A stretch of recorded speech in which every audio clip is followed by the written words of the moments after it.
प्रधानमन्त्री Kevin रडद्वारा September 7 चुनाव तिथिको घोषणा।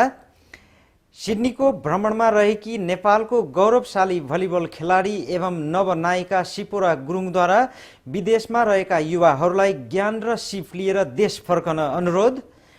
मनोकामना केबल कारको टिकट शुल्कको वृद्धिले भक्तजनहरू प्रत्यक्ष प्रभावित। बेलायतको वेम्बली एरेनामा पहिलो पटक नेपाली ब्यान्ड नेपथ्यको भव्य साङ्गीतिक कार्यक्रम सम्पन्न। जिम्बाब्वेमा राष्ट्रपति रबर्ट मुगाबेको पार्टीको संसदीय चुनावमा भारी जित। चुनाव ठूलो तमासा मात्रै भएको प्रधानमन्त्री मोर्गन साङ्गराईको आरोप। नेपालीहरूलाई हिन्दी फिल्म हेर्न बलिउडका बादशाह शाहरुख खानको आग्रह।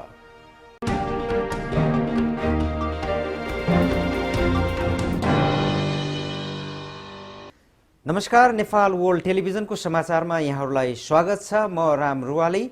अब समाचार विस्तारमा। अन्ततः अस्ट्रेलियाका प्रधानमन्त्री केविन रड विभिन्न अप्ठ्याराहरू पार गर्दै अबको सरकार बनाउने जिम्मा र राष्ट्रको भविष्यको निर्णय आगामी सेप्टेम्बर 7 को फेडरल चुनावपछि जनताहरूले गर्ने बताउँदै चुनावी मैदानमा उत्रिएका छन्। लेबर सरकारले ल्याएको अर्थनीति, शरणार्थी सम्बन्धी नीति र वातावरण परिवर्तन सम्बन्धी नीतिको कारण सधैँजसो आलोचनामा आउने गरेको थियो। आफ्नो लेबर पार्टीको सरकारले सुरुमै विश्वमा चलेको आर्थिक मन्दीलाई पनि नियन्त्रणमा राखी जनताको आर्थिक अवस्थामा ठूलो राहतको कार्य गरेको जिकिर गर्दै अबको चुनावमा पनि आफ्नो पार्टीले जित्ने कुराको प्रधानमन्त्री केविन रडले विश्वास गरेका छन्। सुरुमै तर विपक्षी लिबरल पार्टीका संसदीय नेता टोनी एबोटले भने सधैँ जसो विवादमा रही राष्ट्रको निम्ति लेबर सरकारले अर्थको भण्डार रित्याई राष्ट्रलाई ठूलो ऋणमा डुबाएको र उल्लेखनीय कार्य नगरेको भनी आफ्नो पार्टीले जित्ने कुरामा पूर्ण विश्वास लिएका छन्। त्यस्तै गरी अस्ट्रेलियाको एक शक्तिशाली अनुभवी ठूलो पार्टीको नाताले विवादरहित सरकारको गठन गरी बलियो अर्थतन्त्रको निर्माण र राष्ट्रको एक ठूलो शरणार्थी सम्बन्धी समस्यालाई सुरुको दिनबाटै सुल्झाउने कुरामा उनले विशेष जोड दिएका छन्। आफूद्वारा अभिनीत नेपाली चलचित्र घलेकको प्रदर्शनीमा सिडनीको भ्रमणमा आएकी त्यस चलचित्रकी नायिका एवं सानो उमेरमा भलिबल खेलमा अन्तर्राष्ट्रिय स्तरमा ख्याति प्राप्त नेपाली खेलाडी सिपोरा गुरुङले आफ्नो बसाइको क्रममा भेटेका साहसी मेहनती नेपाली युवाहरूलाई आफूले सिकेको ज्ञान र सिप लिएर नेपालमै फर्कन आह्वान गरेकी छिन्। नेपालबाट अहिले अध्ययन र अवसरको खोजीमा दिनौं जसो हजारौं युवा युवतीहरू विदेश पलायन भएको अवस्थामा नेपालमा पनि खोजी गरी हिँडेमा विभिन्न सुनौला अवसरहरू प्राप्त गर्न सकिने र अहिले नेपालको द्रुत विकास र उन्नतिको लागि यस्ता साहसिला शक्तिशाली युवाहरूको अति नै खाँचो भएको हामीसँगको कुराकानीमा बताएकी छिन्। अस्ट्रेलियाको नेपाली समुदायमा कला संस्कृति र पहिचानको क्षेत्रमा निरन्तर रूपमा कार्य गर्दै आएको United Nepalese Art and Entertainment UNAE Nepalese Australian Idol 2013 अन्तर्गत टप 10 छनौट कार्य सम्पन्न गरिसकेको छ। हाल नेपाली युवा युवतीहरूको प्रतिभालाई अरू प्रस्फुटित गराउन यति ट्राभल्स नेप्लिज अस्ट्रेलियन आइडल प्रतियोगिताको तयारी अन्तिम चरणमा पुगेको कार्यक्रमका संयोजक धर्म अधिकारीले बताएका छन्, जसको फाइनल प्रतिस्पर्धा 10 अगस्त 2013 का दिन हर्ट्सभिलको इन्टरटेनमेन्ट सेन्टरमा हुने भएको छ। प्रतियोगितामा पहिलो हुनेलाई नेप्लिज अस्ट्रेलियन आइडल 2013 घोषणा गरी एक एल्बम, एक म्युजिक भिडियो, ट्रफी, व्यावसायिक तालिम दिइने, दोस्रो हुनेलाई $700 र तेस्रो हुनेलाई $500 पुरस्कार प्रदान गरिने कार्यक्रम रहेको छ। सिडनीको पश्चिममा रहेको ग्रान्डभिल पब्लिक स्कुलमा नेफिन्डो डान्स ग्रुप, YFC क्लब र नेपाली कला संस्कृति तथा साहित्य प्रतिष्ठानको सहयोगमा नेपाली मूलका साना साना बालबच्चाहरूलाई नेपाली कला संस्कृति झल्कने नाच सिकाउने कार्यक्रमको सुरुवात भएको छ। हेरौं यो छोटो रिपोर्ट। पश्चिमी सिडनीको ग्रान्डभिल पब्लिक स्कुलमा YFC क्लब र नेपाली कला संस्कृति तथा साहित्य प्रतिष्ठान अनि नेपिन्डो फ्युजन ग्रुपको सहयोगमा नेपाली साना केटाकेटीहरूलाई नाच सिकाउने कार्यक्रम गत आइतबार 30 जुलाईदेखि सुरु भएको छ।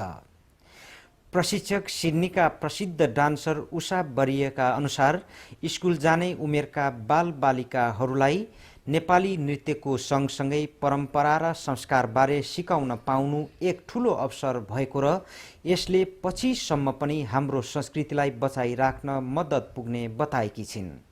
यस कार्यलाई अन्य सिडनीका सबर्बहरूमा छरिएर रहेका नेपाली माझ पनि निरन्तरता दिने लक्ष्य रहेको हामीसँगको कुराकानीमा बताएकी छिन्।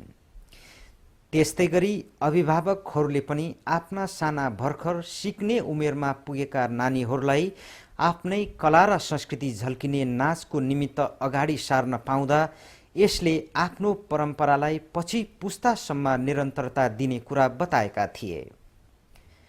यस्तै वाइएफसी क्लबका विजय पोखरेलका अनुसार युथ फर चेन्ज क्लबले मानवीय नेपाली समाजका लागि उल्लेखनीय कार्य गर्दै आएको र यसरी साना नानीहरूलाई सानो उमेरदेखि नै आफ्नो नेपाली संस्कृति झल्किने कुराको जानकारी दिलाउन पाउँदा ठूलो गर्व गरेका थिए।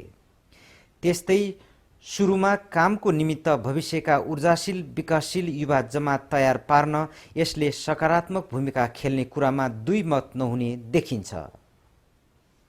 सिडनीमा रहेका नेपाली महिलाहरूले आफ्नो हिन्दू धर्म र संस्कृतिलाई परदेशमा रहेर पनि निरन्तर जोगाइराख्नको निमित्त श्रवण महिनामा पर्ने पवित्र श्रवण मासको शिवको व्रत पूजा आराधना गरी विविध रङ्गी बिरङ्गी पहिरन साथ मेहन्दी लगाउने कार्यक्रम सम्पन्न गरेका छन्। सिडनीको दक्षिण रकडेलमा रहेको देशी हेयर एन्ड ब्युटी स्टुडियोमा जुलाई 21मा यो कार्यक्रम भएको थियो, जसमा कार्यक्रमका आयोजक बुलु गुरुङका अनुसार लगभग 50 जना महिलाहरूको सहभागिता रहेको जनाइएको छ।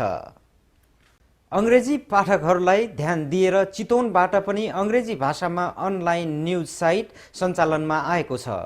अनलाइन समाचार न्युज कभरको अगस्त 2 तारिकका दिन एक अनलाइन कार्यक्रमका बीच भेट टाइम्स मासिकका सहसम्पादक श्रीकृष्ण तिमिल सिन्हाले समाचार साइटमा पहिलो पटक अपलोड गरेर उद्घाटन गरेका थिए। एउटा पूर्ण समाचार साइट भन्ने नाराका साथ सञ्चालनमा आएको वेबसाइटमा निकट भविष्यमा नेपाली समाचार समेत पढ्न पाइने न्युज कभरका प्रधान सम्पादक अनि हाम्रा नेपाल ओल्ड टेलिभिजनका संवाददाता विदुर ढकालले जानकारी गराएका छन्। साइट विगत 2 हप्तादेखि परीक्षणात्मक रूपमा सञ्चालनमा आएको थियो। चितवन, काठमाडौँ र दोलखाका युवा पत्रकारहरूको सहकार्यमा सञ्चालित साइटमा देशभरका युवा पत्रकारहरूलाई समावेश गर्दै अगाडि बढ्ने लक्ष्य लिएको ढकालले जानकारी दिएका छन्। मनोकामना केबल कारको टिकट शुल्कमा भारी वृद्धि गरिएको छ। महँगी बढेको भन्दै साउन 1 गतेदेखि लागू हुने गरी व्यवस्थापनले टिकटको शुल्कमा रु 150 बढाएको हो। यसअघि टिकटको मूल्य रु 425 कायम गरिएको थियो। सबै क्षेत्रमा महँगी बढेको कारण टिकट शुल्क बढाउनु परेको मनोकामना दर्शन प्रणालीका प्रबन्ध डिएन कायस्थले बताएका छन्। विकट पहाडको टुप्पामा रहेको मनोकामना माईको दर्शनार्थ प्रयोगमा ल्याइएको यो केबुल कार नेपालको पहिलो र एकमात्र केबुल कार हो। चितवनको दर्चोक गाउँ विकास समिति वडा नम्बर 3 कुरिन टारबाट केबुल कार चढेर गोर्खाको मनोकामना मन्दिरको दर्शन गर्न जाने श्रद्धालुको ठूलो भिड लाग्ने गर्दछ। मूल्य वृद्धिसँगै मन्दिर दर्शनका लागि दिनौं जाने भक्तजनहरू प्रत्यक्ष प्रभावित हुने बताएका छन्। संगीत कर्मीहरूका निम्ति संसारकै एक प्रतिष्ठित मञ्च वेम्बली एरेना लन्डनमा नेपालको सांगीतिक समूह नेपथ्यको 9 सदस्यीय टोलीले शनिबार अगस्त 3 तारिकका दिन पहिलो पटक आफ्नो सांगीतिक कार्यक्रम भव्य रूपमा सम्पन्न गरेका छन्।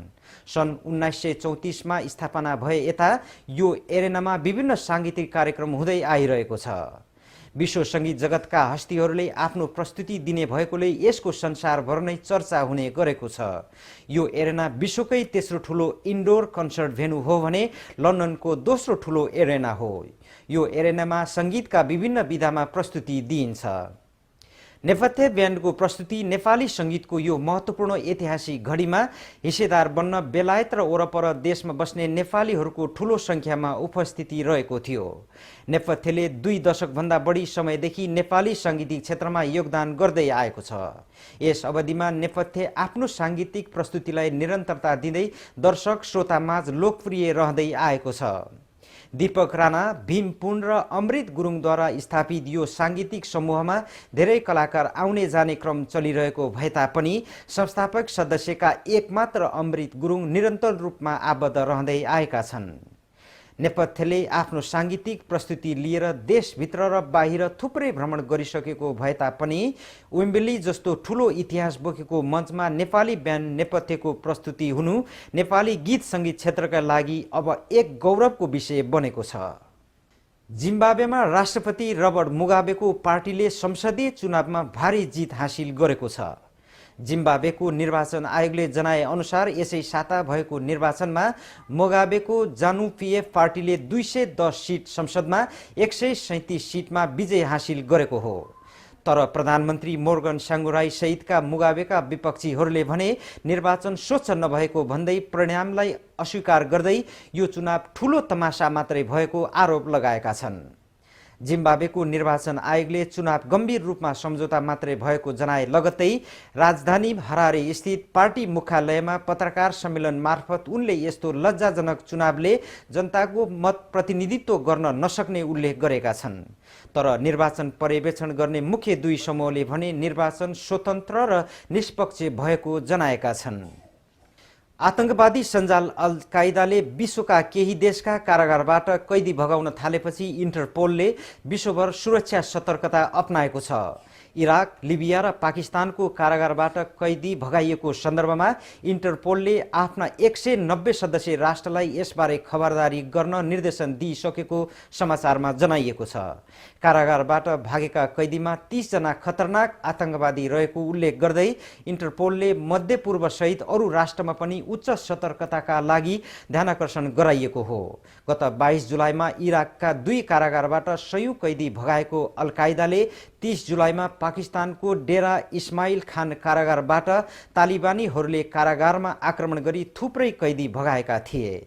अमेरिकाले आफ्ना नागरिकलाई अल कायदाबाट सचेत रहन अपिल गरेको बेला इन्टरपोलले पनि यो उच्च सतर्कता अपनाएको हो। हवस् त, नेपाल वर्ल्ड टेलिभिजनद्वारा प्रसारण भएको यो समाचार अहिलेलाई यति नै। अर्को हप्ता म विविध समाचारका सामग्री साथ यहाँहरू समक्ष उपस्थित हुनेछु।